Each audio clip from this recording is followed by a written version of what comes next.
Hai semuanya, ketemu lagi bareng Mihu di sini. Oh iya, kali ini Mihu akan membawakan alur cerita dari film Donghua yang berjudul Battle Through the Heaven. Mihu mengingatkan sekali lagi ya bahwa konten ini full spoiler.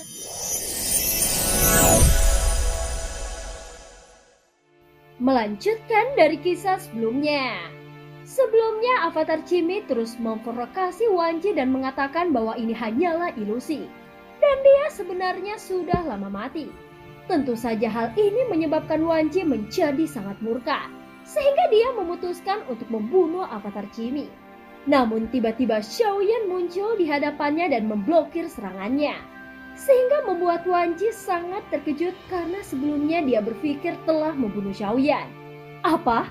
Kau menyembunyikan kekuatanmu? Sial, bagaimana mungkin kau bisa menyembunyikan kekuatanmu di bawah mataku?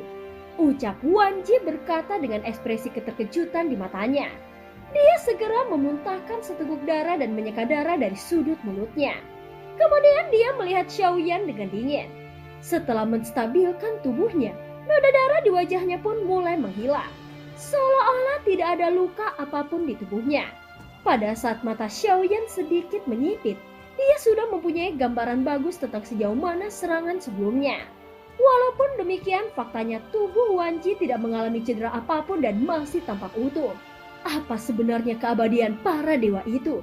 Apakah itu benar-benar abadi? Ucap Xiaoyan bergumam pelan. Dia melihat Wanji memutar lehernya dan menggerakkan ototnya sedikit. Saat melihat Xiaoyan, matanya dipenuhi dengan semangat juang. Saat ini Wanji mengangkat tangannya dan melambaikannya. Kemudian kekuatan tak terlihat mengalir ke arah Xiaoyan. Dalam sekejap mata Xiaoyan menjadi gelap, namun dia sama sekali tidak takut. Telapak kakinya tiba-tiba keluar dan sosoknya menghilang dalam sekejap. Saat muncul kembali, Xiaoyan sudah berada di belakangnya. Wanji sepertinya sudah menduganya. Dan dia berbalik dengan tajam lalu menunjuk ke arah tinju Xiaoyan yang bersinar dengan cahaya keemasan. Pada saat yang bersamaan, kedua kekuatan sengit itu akhirnya bertabrakan. Dampak kali ini benar-benar tidak dapat dibandingkan dengan konfrontasi sebelumnya. Dalam sekejap, kabut hitam yang memenuhi seluruh puncak gunung langsung terguncang dan menyebar. Saat ini semua puncak gunung yang tersapu hancur berkeping-keping dalam sekejap mata. Ledakan itu telah menghancurkan semua rintangan yang terlihat hingga rata dengan tanah. Bahkan Zonggu dan yang lainnya pun tercengang saat melihat adegan ini. Namun pada saat ini perlindungan mereka menjadi lebih rentan, sehingga mereka hanya bisa mundur ribuan kaki. Tuan Zonggu Daozi, apa sebenarnya kekuatan budak dewamu itu? Ucap Longbio menarik nafasnya dalam-dalam dan bertanya dengan hati-hati. Saat menyaksikan dua orang yang bertarung satu sama lain di udara, Longbio tidak dapat mempercayainya sama sekali. Sebelumnya Xiaoyan jelas berada di ambang kematian, tetapi sekarang dia sanggup berdiri lagi. Dan bahkan dia memiliki kekuatan absolut. Saat ini Zonggu tidak menjawab pertanyaan Longbio, namun mata Longbio juga bersinar dengan terang. Baginya semakin kuat Xiaoyan, maka itu akan semakin baik. Dengan cara ini dia juga akan mendapatkan keuntungan. Dan itu juga bisa meningkatkan kekuatannya lebih jauh lagi. Selain Zonggu dan 3 orang lainnya, sebenarnya ada juga sosok lain yang tidak jauh dari mereka. Hanya saja lokasinya jelas berbeda dan sepertinya tidak ada dari mereka yang memperhatikannya. Orang ini menjadi semakin menarik. Dia tiba-tiba memiliki kekuatan keabadian para dewa. Dan kekuatan ini sebenarnya berasal dari roh dunia kuno dewa abadi dan iblis. Siapa sebenarnya dirinya? Sehingga dia bisa membuat roh dunia kuno dewa abadi dan iblis datang untuk membantunya. Dari apa yang mereka bicarakan sebelumnya, mereka adalah avatar dari Shizun. Aku telah mendengar tentang Shizun ini. Mungkinkah Wanji itu adalah Shizun dan orang ini adalah avatar darinya? Terlihat siluet indah yang melayang di udara ini memiliki bentuk tubuh yang indah. Dan tentu saja sosok ini adalah Yuyan yang terus mengikuti Xiaoyan di sepanjang waktu. Dia tidak tertarik pada apapun di sini dan dia datang ke sini hanya karena Xiaoyan. Di bawah rok panjang putihnya itu, terlihat 2 kaki batu giok seperti ular piton putih yang memancarkan rasa percaya diri dan keindahan. Sehingga dalam setiap gerakannya dipenuhi pesona yang unik. Aku juga tidak tahu apakah orang ini yang telah membuatkan pil untukku. Jika dia memang sosok nomor 9 di alam dewa kekacauan, maka itu akan sangat bagus. Setelah dia berhasil menyelamatkan dunia kuno, dewa abadi dan iblis, dia juga bisa membuatkan pil yang lebih enak untukku, ucap Yuyan dengan suara yang rendah. Saat Yuyan mengatakan ini, dia tidak bisa menahan diri untuk tidak menjilat bibir merahnya. Mata indahnya sedikit menyipit saat melihat Xiaoyan, dan tanpa sadar, sudut mulutnya terangkat dan untuk beberapa waktu matanya juga dipenuhi dengan harapan. Meskipun penampilan avatar ini tidak bisa menandingi kemampuan tubuh aslinya, tetapi itu tidak akan menjadi masalah besar jika dia bisa melepaskan kekuatan penuhnya, ucap Yuyan bergumam sambil sedikit menundukkan kepalanya. Aku akan mengambil keuntungan dari situasi ini dan meningkatkan harga diriku. Setelah mengatakannya lagi, Yuyan tersenyum dengan puas. Dia berpikir akan menggunakan Xiaoyan untuk mengalahkannya sehingga semuanya akan terungkap. Saat ini tampak ada banyak penonton di sekitarnya. Pertarungan antara keduanya telah meruntuhkan arena di sekitarnya sehingga rata dengan tanah. Dan itu juga tampak seperti membentuk sebuah arena. Saat ini keduanya terus bentrok dan saling jual serangan pun terjadi terus-menerus. Sekarang kita jauh lebih unggul, ucap Long Bio berkata dengan serius dan matanya tidak lepas dari setiap momen yang terjadi. Hah? Bagaimana caramu melihatnya? Bagiku, sepertinya mereka seimbang. Saat ini hanya Sisio yang menanggapi kata-kata Long Bio. Orang kita dipukul mundur sebanyak 3 kali, sementara lawannya dipukul mundur sebanyak 6 kali. Meski keduanya tampak saling menjual beli serangan, namun faktanya kita masih lebih unggul, ucap Long Bio berkata dengan serius. Sisio langsung terdiam setelah mendengar kata-kata ini. Saat melihat Long Bio, ada ketidakberdayaan di mata Sisio. Pada saat ini kedua belah pihak terus bertabrakan dengan liar. Terlihat tinju Xiaoyan bersinar dengan cahaya keemasan. Xiaoyan sebenarnya tidak tahu level apa yang telah dia capai sekarang. Namun dia hanya merasakan ada aliran kekuatan yang kuat terus mengalir keluar dari tubuhnya. Dan kekuatan ini menjadi semakin kuat saat Xiaoyan terus bertarung. Hal ini semakin menyulitkan Wanji yang terus menunjuk dengan jarinya. Saat ini matanya berangsur-angsur menjadi tidak tenang lagi. Dan sudah ada sedikit kepanikan di matanya. Xiaoyan terus menggunakan 82 pukulan para dewa. Dan selama periode waktu ini, Xiaoyan memikirkan tentang apa yang dikatakan Wanji sebelumnya. Dia pernah mengatakan bahwa tubuh Yuan Shen dapat beralih dari ribuan kaki ke normal dalam sekejap mata. Jika demikian, maka tidak akan ada kerugian dalam hal kecepatan. Dan itu juga mampu mengontrol bentuk tubuh sesuka hati. Sehingga kekuatan tempurnya juga ditingkatkan ke tingkat yang lebih menakutkan. Pada saat ini Xiaoyan terus memanfaatkan kekuatan tak berujung yang keluar dari tubuhnya. Dia berpikir untuk menggunakan kesempatan ini dan mencoba melihat apakah dia bisa melakukan seperti apa yang dikatakan oleh Wanji. Untuk mencapai pertumbuhan tubuh fisik secara instan, maka dia perlu mengumpulkan ki dan darah bukannya akselerasi kecepatan. Xiaoyan segera memusatkan konsentrasinya serta mengumpulkan energi dan darah di tubuhnya. Saat dia memusatkan pikirannya pada tubuh, tiba-tiba ki dan darahnya meledak sehingga sosok Xiaoyan berubah persis seperti yang dikatakan oleh Wanji. Dalam sekejap dia dapat tumbuh hingga ratusan kaki. Meski itu tidak mencapai ribuan kaki, tetapi dia masih terkejut dengan perubahannya. Saat berikutnya sebuah pukulan Wanji ditinju oleh Xiaoyan yang tingginya ratusan kaki. Pada saat ledakan terjadi, tubuh besar Xiaoyan membeku di udara. Dia tidak menyangka kekuatannya sungguh mencengangkan. Setelah pukulannya dihancurkan, Wanji mengambil tindakan lagi untuk melawannya. Tetapi kekuatan tinju Xiaoyan begitu kuat sehingga pukulannya langsung dihancurkan. Semua serangan Xiaoyan jatuh pada tubuhnya yang menyebabkan daging dan darah Wanji langsung roboh. Sehingga tubuhnya terlempar ke belakang. Seketika sosoknya berubah menjadi garis darah dan jatuh ke tanah. Namun saat ini dia masih bisa melihat sesosok tubuh besar yang mengejarnya di udara. Lalu berubah menjadi udara putih dan langsung menghilang. Saat berikutnya terdengar suara keras lagi dari tanah dan ada sebuah lubang besar yang terbentuk. Tampak di lubang itu terlihat sosok Wanji yang terjatuh karena panik. Dan dia segera melesat kembali ke udara. Pupil matanya tiba-tiba menyusut. Dia juga bisa merasakan fluktuasi aneh yang datang dari luar angkasa. Saat berikutnya sebuah telapak tangan besar tiba-tiba muncul. Dan Wanji tepat berada di bawah telapak tangan ini. Kelima jarinya tiba-tiba tertutup dan menjepit Wanji dengan kuat. Kemudian sosok besar yang baru saja menghilang tiba-tiba muncul kembali dan menunjukkan senyuman di wajahnya. Kali ini aku telah mendapatkan sesuatu. Setidaknya kemampuan tubuh Yuan Shen telah diklarifikasi lebih lanjut. Ucap Xiaoyan bergumam dengan ekspresi kebanggaan di wajahnya. Walaupun dengan metode ini Xiaoyan belum mampu menumbuhkan tubuhnya hingga 1000 kaki, tetapi dia masih bisa melakukannya ratusan kaki. Meski begitu, metode ini memungkinkan kekuatan fisik Xiaoyan untuk ditingkatkan. Sesaat kemudian darah muncrat dari telapak tangan yang terkepal. Sepertinya dia masih mengerahkan tenaganya. Pada saat ini fluktuasi yang berasal dari tubuh Xiaoyan menjadi semakin kuat. Oleh karena itu kekuatan serangannya juga menjadi semakin meningkat. Sementara itu Wanji terlihat menyedihkan dan berlumuran darah. Jika dinilai dari segi fisik maka lukanya bisa dianggap cukup serius.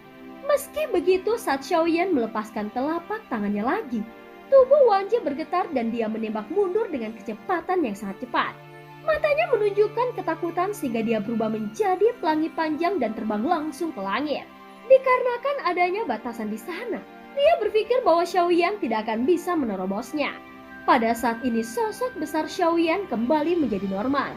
Namun kecepatan Wanji sangat cepat. Untungnya Xiaoyan memiliki guntur yang luar biasa. Saat berikutnya guntur ekstrim muncul di bawah telapak kakinya dan dalam beberapa tarikan nafas dia berhasil menyusulnya.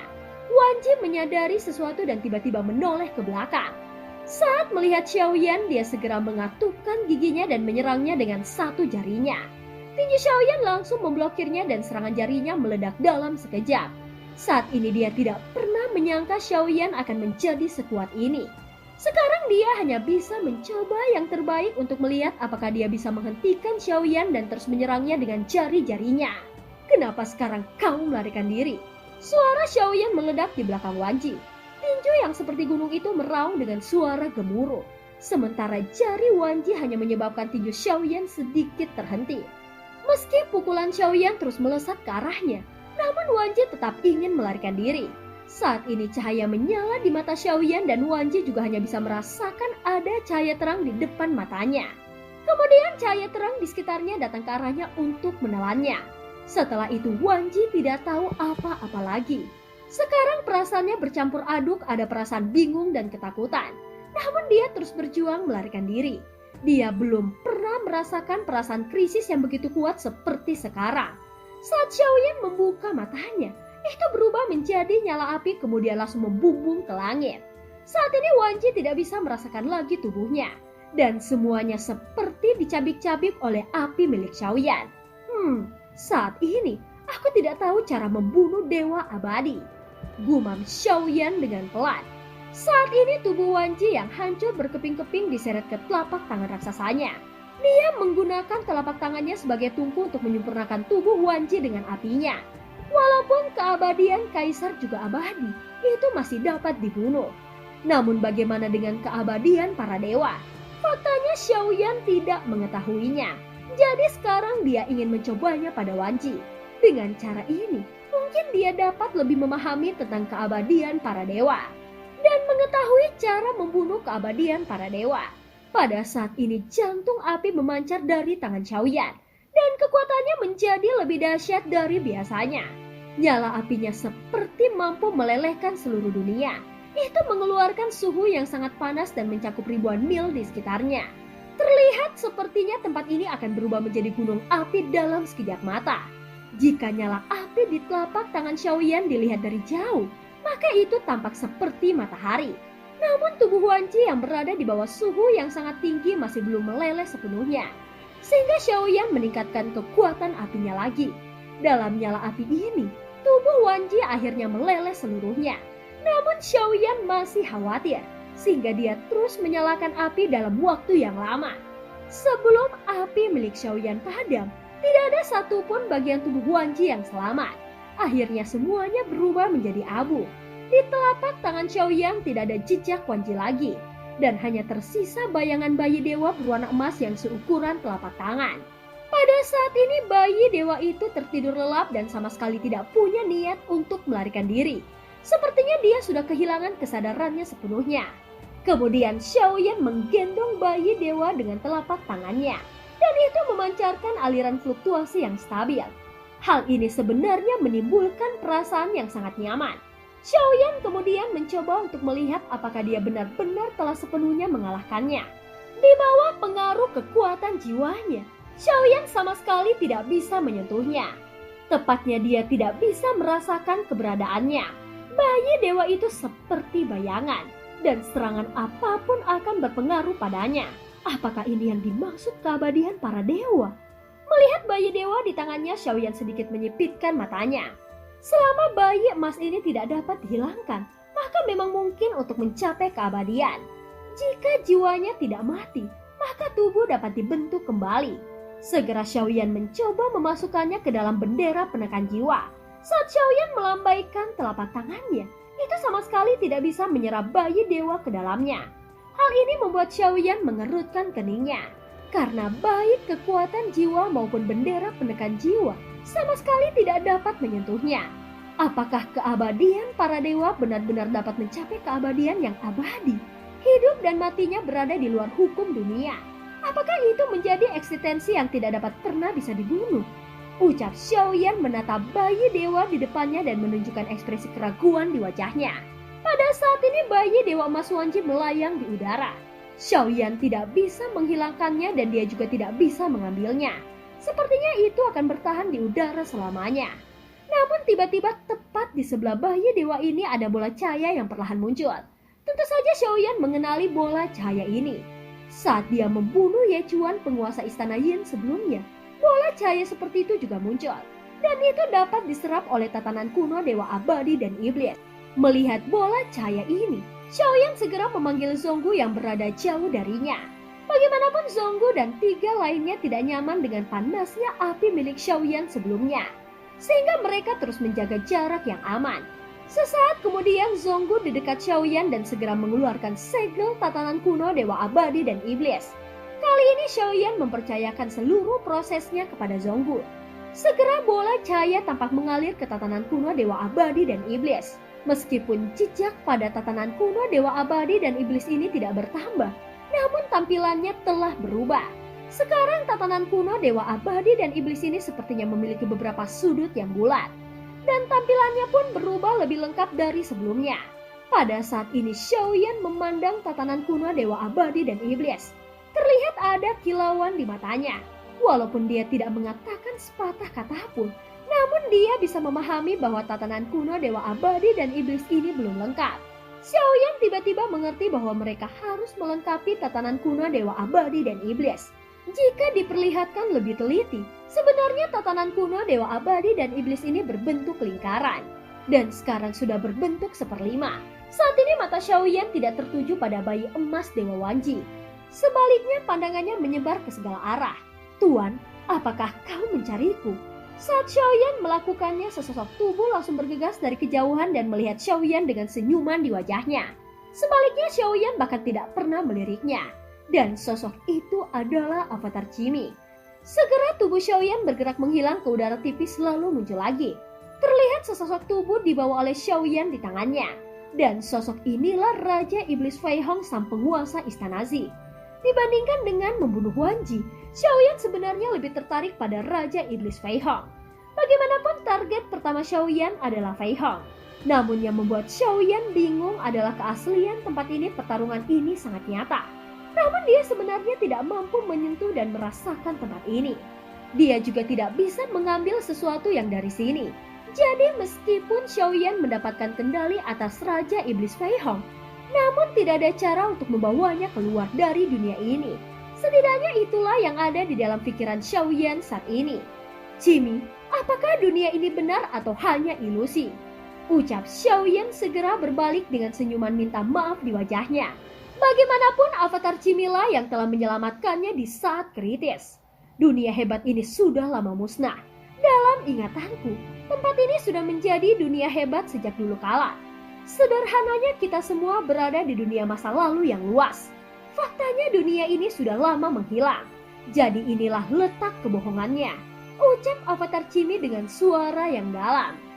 Dan film pun berakhir. Terima kasih udah dengerin Mihu dari awal sampai akhir ya. Sampai jumpa.